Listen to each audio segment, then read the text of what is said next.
Okay, here's the well tank monitor project, and it consists of 3 different parts. There's the sensor, and I haven't connected it up to the transmitter yet, except in some tests, but it connects in through this sensor terminals right here. It plugs in that way. So this is the transmitter, and this basically receives the signal, and we'll talk about that in a minute, from this probe that's at the bottom of the well tank. It does some math, and then it sends via LoRa, via the long-range communication radio, its signal to this tiny little part, whose only job is to listen to it, connect to Wi-Fi, listen to the numbers sent over here every 15 minutes, and then place them on the local network at MQTT, the broker, the MQTT broker, which Home Assistant can read values that come in there. So this job lives in the main house. This little guy lives in the main house and receives signals from, I don't know, 200 feet away across the street, a little bit longer than regular Wi-Fi reaches.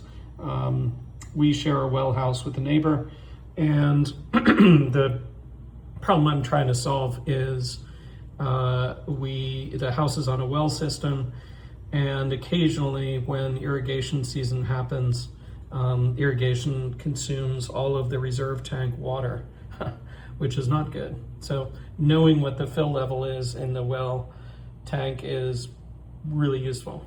I also decided to add this little chip, the BME280, which is a little chip that can tell you the temperature, the humidity, and the barometric pressure. So the well house can report to the main house and to Home Assistant. Basically, it can report temperature and humidity and atmospheric pressure from inside the well house. Okay, how do these sensors work? Well, it's kind of cool.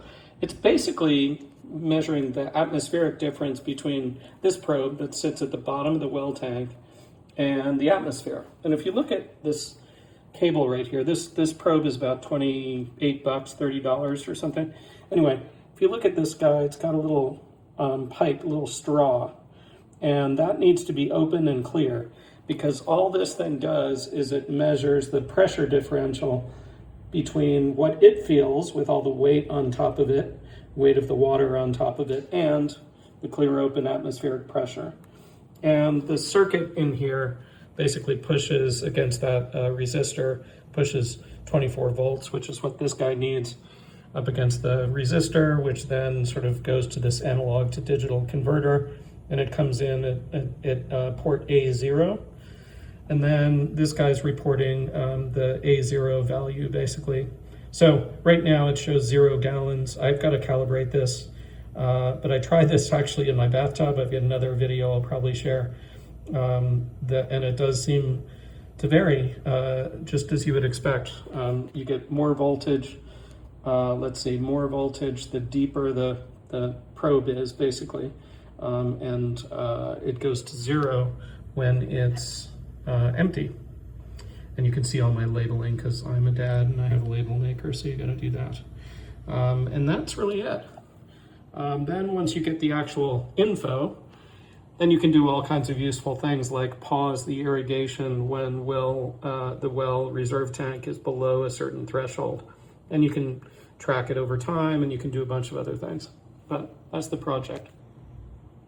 Parts probably cost a total of $100 for this entire thing, maybe, roughly.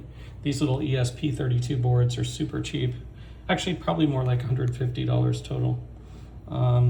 And the most difficult part of the entire project was wiring this board. My soldering skills are not great, and you can see the wires are just a mess. And anyway, it does work.